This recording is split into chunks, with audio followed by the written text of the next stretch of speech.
नमस्कार विद्यार्थियों, मैं राजेश गुप्ता, सहायक आचार्य राजनीति विज्ञान, बाबू शोभाराम राजकीय कला महाविद्यालय अलवर। आज हम जिस टॉपिक पर चर्चा करने वाले हैं वो है कार्यपालिका के रूप।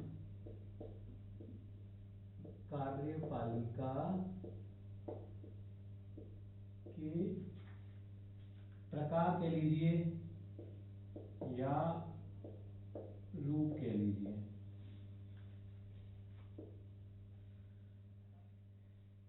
हम जानते हैं कि सरकार के 3 अंग होते हैं। पहला होता है व्यवस्थापिका, दूसरा है कार्यपालिका और तीसरा है न्यायपालिका।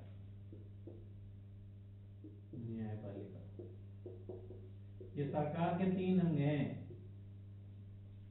व्यवस्थापिका का काम क्या है? कानूनों को बनाना,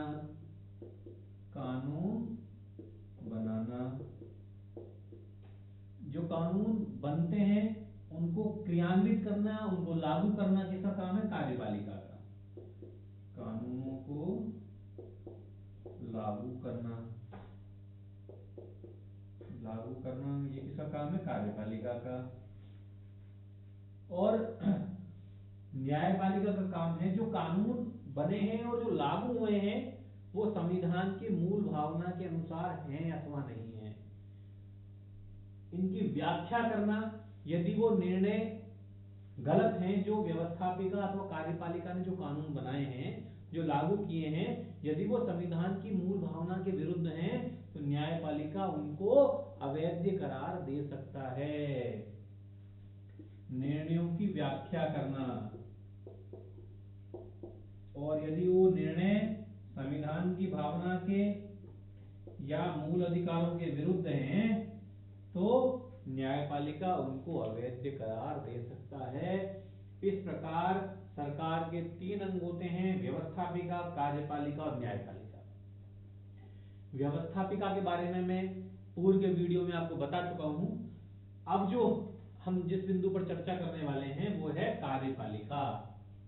तो सबसे पहले मैं आपको बता चुका हूं कि जो कार्यपालिका का जो कार्य है वो क्या है? कानूनों को लागू करना। उदाहरण के लिए हम भारत में देखें, जैसे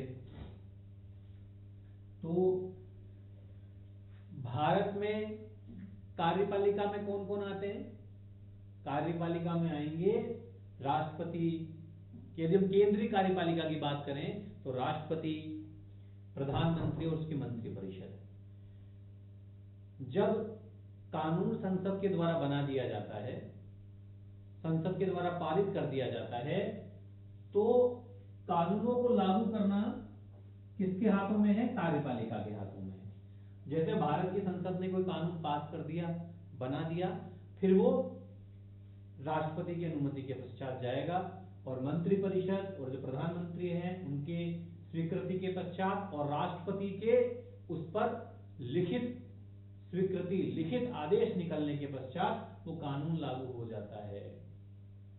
भारत में जो कार्यपालिका का जो प्रमुख है वो राष्ट्रपति है, लेकिन वो नाम मात्र के प्रधान हैं।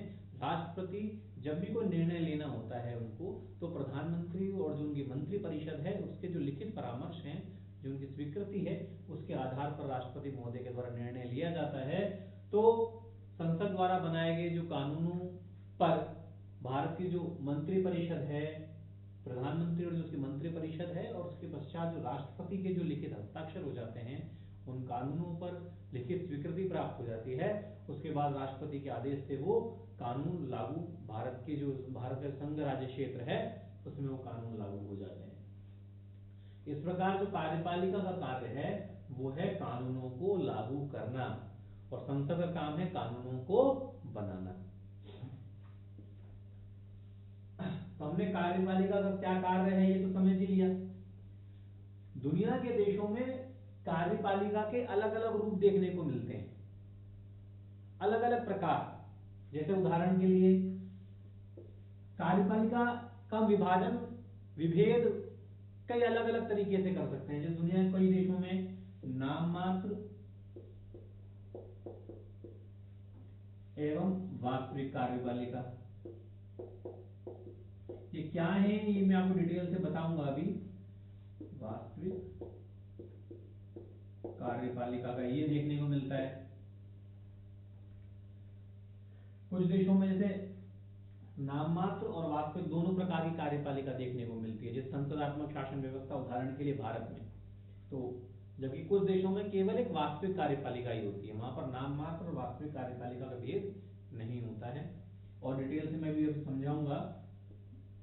दूसरा है, कुछ देशों में एकल कार्यपालिका मिलेगी और कुछ देशों में बहुल कार्यपालिका मिलती है। बहुल मतलब उसमें कार्यपालिका के मेंबर ज्यादा होते हैं। कार्यपालिका के जो प्रधान होते हैं कई एक लोग होते हैं। बहुल कार्यपालिका ये दूसरा, ये भी भेद हमें कई देशों में देखने को मिलता है। तीसरा है, कुछ देशों में जो कार्यपालिका है वो वंशानुगत होती है, वंशानुगत,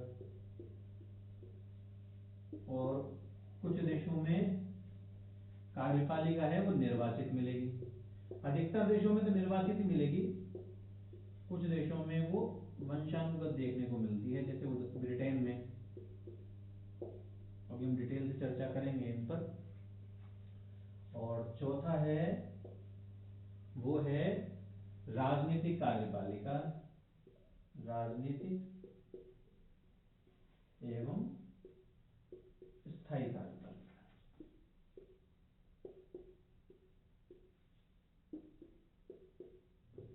राजनीति में जो मंत्रीगण हैं, नेता हैं, वो राजनीतिक कार्यपालिका में आते हैं, और जो नौकरशाह हैं, कर्मचारी हैं, वो किस में आते हैं? स्थायी कार्यपालिका में आते हैं। तो ये मोटा मोटा सा कार्यपालिका के विविध प्रकार हैं, विविध रूप हैं। ये दुनिया के अलग अलग देशों में मॉडल हमें देखने को मिलते हैं। हम हर एक मॉडल पर अब बारीकी से चर्चा करेंगे, उनको जानने की कोशिश करेंगे कि नाम मात्र और वास्तविक कार्यपालिका ये प्रकार कहाँ किन किन देशों में देखने को मिलता है, क्या क्या अंतर है। इसी प्रकार एकल और बहुल कार्यपालिका किन किन देशों में मिल रही है, क्या क्या अंतर है इनमें। वंशानुगत निर्वाचित कार्यपालिका और राजनीतिक एवं स्थायी कार्यपालिका, ये क्या है, इनको हम समझने की कोशिश अब करेंगे।